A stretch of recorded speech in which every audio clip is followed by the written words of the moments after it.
वह लड़का जिसने भेड़िए को झूठा बुलाया। एक बार की बात है, एक छोटे से गांव में एक लड़का रहता था जिसका नाम राहुल था। वह बहुत चंचल और शरारती था, लेकिन उसमें एक बुरी आदत थी। वह झूठ बोलने में बहुत माहिर था। गांव वाले उसे कई बार समझाते थे कि झूठ बोलना बुरी बात है, लेकिन वह उनकी बात को मजाक में उड़ा देता था। गांव के किनारे एक बड़ा जंगल था, जहां अक्सर जंगली जानवर घूमते रहते थे। गांव के लोग बारी बारी से अपने मवेशियों की रखवाली करते थे, ताकि कोई जंगली जानवर उन्हें नुकसान न पहुंचा सके। एक दिन राहुल की बारी आई कि वह गांव के मवेशियों को जंगल के किनारे चराए और उनकी रक्षा करे। पहली बार राहुल को यह काम बहुत उबाऊ लगा। वह अपने दोस्तों के साथ खेलना चाहता था, लेकिन मवेशियों की रखवाली करना उसकी जिम्मेदारी थी। तभी उसके मन में एक शरारती विचार आया। उसने जोर जोर से चिल्लाना शुरू कर दिया, भेड़िया आया, भेड़िया आया, जल्दी आओ, नहीं तो वह सारी भेड़ों को खा जाएगा। गांव वाले अपनी लाठियां और दरांती लेकर दौड़ पड़े। जब वे वहां पहुंचे तो देखा कि कोई भेड़िया नहीं था। राहुल जोर जोर से हंसने लगा और बोला, मैं तो मजाक कर रहा था। गांव वालों को बहुत गुस्सा आया, लेकिन वे सोचकर चले गए कि शायद ये गलती से हुआ होगा। दूसरी बार झूठ।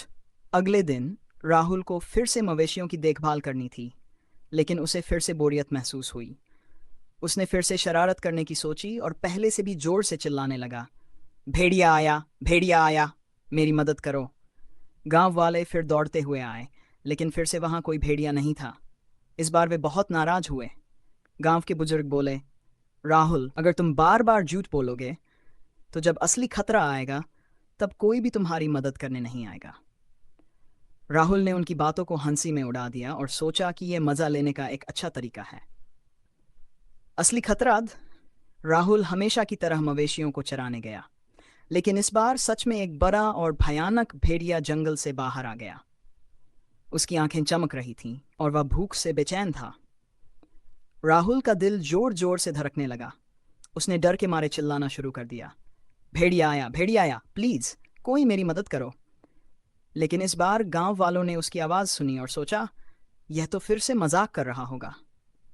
कोई भी उसकी मदद करने नहीं आया। राहुल बार बार चिल्लाता रहा, लेकिन कोई भी नहीं आया। भेड़िया धीरे धीरे मवेशियों के पास पहुंच गया और उन पर हमला कर दिया। राहुल बेबस होकर देखता रहा, लेकिन अब बहुत देर हो चुकी थी। झूठ का सबक। जब शाम हुई और राहुल गांव लौटा तो उसके चेहरे पर डर और पछतावे के आंसू थे। गांव वाले उसे देखकर समझ गए कि इस बार कुछ बुरा हुआ है। राहुल ने रोते हुए कहा, मैंने झूठ बोला, इसलिए जब सच में खतरा आया तब किसी ने मेरी मदद नहीं की। मेरा झूठ ही मेरी सबसे बड़ी गलती थी।